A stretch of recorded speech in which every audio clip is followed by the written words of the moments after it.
I grew up hearing about the men in my family, and the stories focused on the men that had achieved more, they were more prominent. They had achieved notable success. There was the first mayor of Philadelphia, a founding doctor for the Johns Hopkins Medical School, an engineer for the Erie Canal who later dredged the Portland Harbor for shipping access, and various other lawyers and doctors scattered throughout. But what never occurred to me was to ask, where are all the women's stories? So I'm going to tell you about two women today that have both had an impact on me and have really changed the way that I think about women and the importance of their stories. We'll start with Peggy Shippen, whose true story I only recently learned. Now, all I knew about Peggy growing up was that she was married to the most notorious traitor in American history, Benedict Arnold. And Benedict Arnold, who you'll remember, famously tried to sway the outcome of the Revolutionary War to the British. But when people hear that Benedict Arnold was my ancestor, I am quick to say, not by blood, just by marriage. But I, like most, accepted the cultural story that Peggy was an unknowing bystander to her husband's plot. Imagine my surprise when I recently discovered that that was not the case, that she was not an innocent bystander to the plot, she was the very genesis of it. I recently read a book called Treacherous Beauty by Stephen Case and Mark Jacob, which convincingly argues that Peggy Shippen was in fact the driving force behind their failed plot. It was she that had the contacts with the British military, and she that convinced her husband, a recognized American war hero, to change coat, to turn sides, and become a British spy. Now, as she was growing up, Peggy lived a life typical of an upper-class woman in that day. Born in 1760, she enjoyed needlework and music, and she had tea and social visits and attended numerous soirees. Her father would become a chief justice, and her great-great-grandfather was that first mayor that I mentioned. What was not typical about her was her interest and education in politics. This she learned from her father, with whom she was very close. Now, the Shippens regularly hosted dignitaries and others in their social circles, and this is how, as a young woman, she met George Washington. When she was 17, the British captured and occupied Philadelphia. And as was customary in those days, her family continued to host dinner parties that now included the upper-ranking members of the British military. And this is how Peggy first met John Andre, a frequent guest who would later become a co-conspirator in the plot. Now, John was a handsome, well-educated British officer who was also an artist and a poet, and it is suspected that John and Peggy had a romantic interest in each other. But when the Brits withdrew from Philadelphia just a year later, John left, and Peggy and John remained friends and stayed in touch. When the Brits withdrew from Philadelphia, George Washington put Benedict Arnold, his close confidant, in charge of military command of the city. And then Peggy met him, you guessed it, at a dinner party in her home. And Peggy was this notorious beauty who enchanted those around her. Arnold was a 37-year-old widower who immediately was captivated with her. And after some initial resistance, at the age of 18, she married him. Now, we'll never know exactly what happened between them that resulted in Benedict deciding to collaborate with the British just 1 month after their wedding. but it is likely that Peggy convinced him, you leveraged his anger at the fact that he'd been overlooked for numerous promotions and had also been publicly accused of profiting from the war. So Peggy introduced Benedict Arnold to John Andre, and a conspiracy was born. A secret correspondence began with some of their coded letters being passed through Peggy's regular gatherings with a circle of her friends.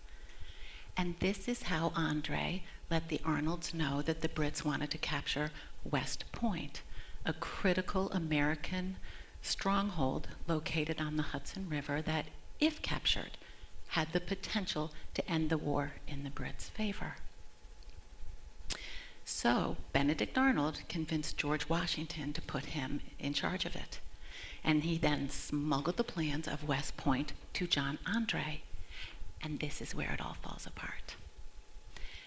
Just shy of his destination, John Andre was intercepted by some militiamen. And when they found the plans to West Point hidden in his boot, they immediately dispatched 2 messengers, one to George Washington, the other to Benedict Arnold, whom no one thought to suspect. Now, unbelievably, Washington was on his way to the Arnold's house for breakfast. I'm not kidding. Luckily for Arnold, his messenger arrived first. And, duly noted, he kissed his wife and his infant son goodbye, and he hightailed it to the nearest British ship where he secured his freedom. So picture this. Peggy's in her house. Her husband has just told her that their plans have completely blown up. George Washington is on his way for breakfast, and she is left to save her own hide. So, as Case and Jacob noted in their book, there were 2 widely held assumptions about women during this period. 1, women lacked the capacity to participate in important affairs. 2, they were susceptible to hysteria. So Peggy would put on the performance of a lifetime, and in so doing, she masked her involvement in the plot. When the company arrived, she was only partially dressed, which would have been highly inappropriate in her day. Her hair was wild, and her behavior matched it. To the men, she appeared to have completely lost her mind. She was screaming that her husband was gone forever and someone was trying to kill her baby. Washington, his aide Alexander Hamilton, and the General Marquis de Lafayette all thought that she was temporarily insane and as much a victim of her husband's plot as they themselves were. How convincing was it? Well, Hamilton would later write to his future wife about Peggy. Her sufferings were so eloquent. I wished myself her brother, that I might have a right to be her defender. Washington was equally convinced because he sent Peggy to live with her family in Philadelphia, where she was shunned due to Benedict's betrayal, and she left the city to rejoin him. They lived the rest of their lives in London. They had 5 children, and Peggy died 3 years after Benedict at the age of 44. Now, it sort of stuns me that I am only now learning this story about Peggy Shippen. What Case and Jacob uncovered in their research, and thankfully they did the research, but it's been available all these years. All those familiar names you heard, Washington, Hamilton, Lafayette, Arnold, why wasn't Shippen among them? I would have much rather have known the truth about her all these years than to have believed that she had no voice, no influence, no agency. I may not agree with her actions, but Peggy Shippen was an important player in our nation's history. Story number 2. My great-grandmother was also an important player. Born 100 years after Peggy in 1862. And to his credit, my father did try to tell me about her. I was a teenager at the time, 0 interest. So we fast forward a few years. I'm in college, I'm studying the suffrage movement, and I come across her name, Dora Kelly Lewis, and I realize that not only is this the relation my father had tried to tell me about, but I was named after her. She was the middle of 5 children, also born in a well-to-do Philadelphian family. She would marry Lawrence Lewis, an attorney, and have 3 children, among them my grandfather. When he was 5 years old, Lawrence was hit by a train and killed. Dora was 28 years old. She raised her children as a single mother, and she never remarried. Now, Dora was a prolific letter writer. I have a stack of copies of her letters this thick. And in all of those letters, I have never figured out exactly what it was that led her to the suffrage movement. Perhaps it was the fact that she had to rely on her in-laws for income after her husband was killed. Her children would later relay that the money was only forthcoming when their grandparents approved of its use. Dora might have felt like a child asking for allowance. In fact, her son, as an adult, Shippen, recognize the name, he would speak emphatically to the need for women to be financially independent, or at the very least, have money of their own. What we do know is she joined the movement when she was older. After she had raised her children, they were adults with lives of their own, and she made a commitment to change something that I think to her made absolutely no sense. How was it that she could single-handedly raise 3 children, 2 of whom were male, and yet not be afforded the right to vote? How was it that her sons would just be given that right, and her voice would remain unheard?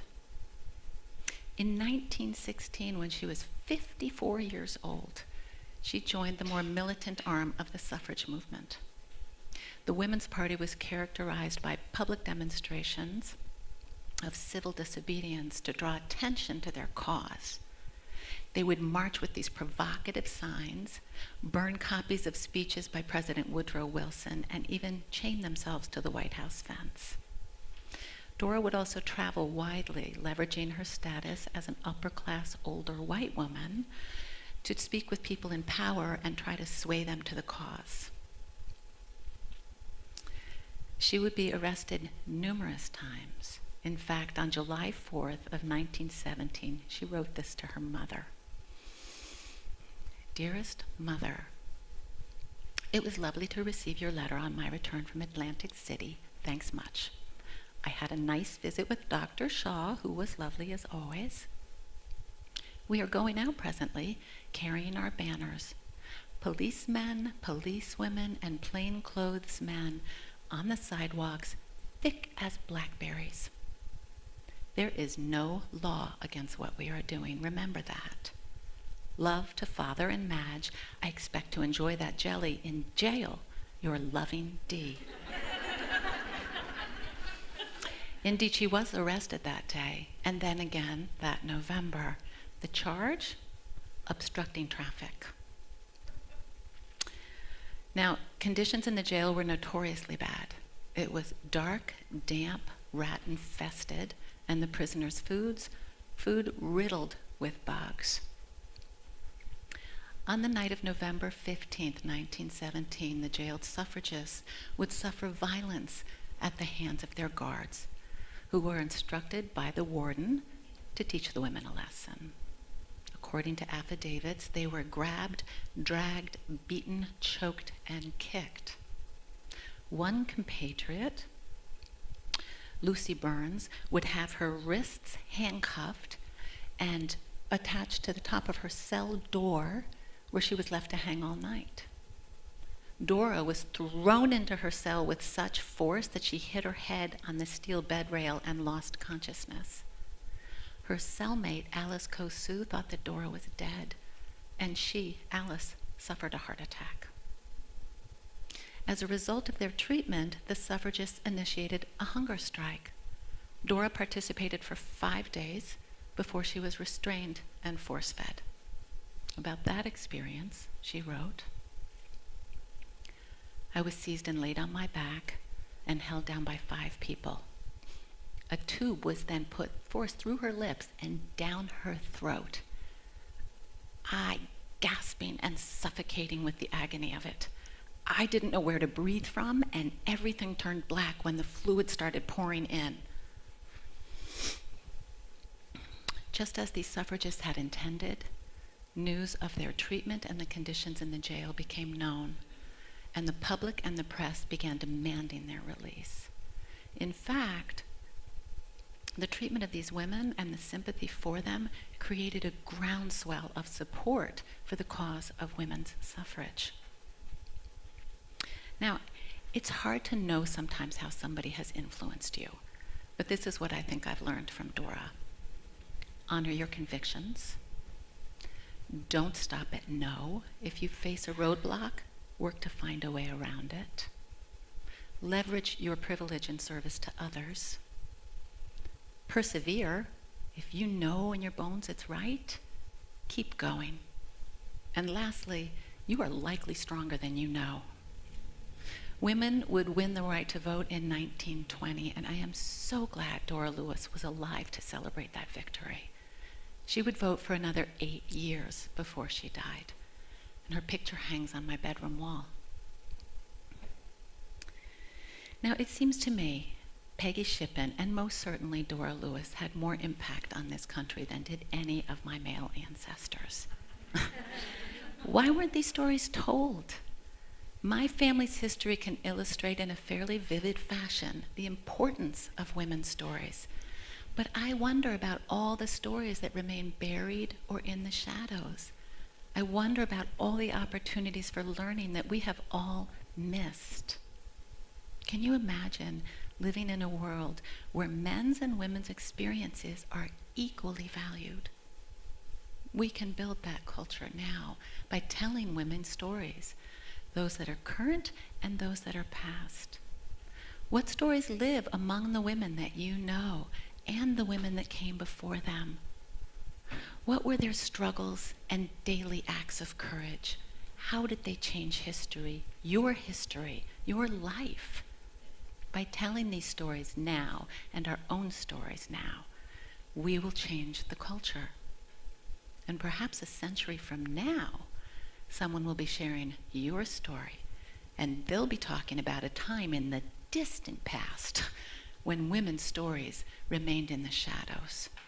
And perhaps they'll express their gratitude to the people that came before them, that worked to build a culture inclusive of the entire population, where the picture was fuller and the color filled in.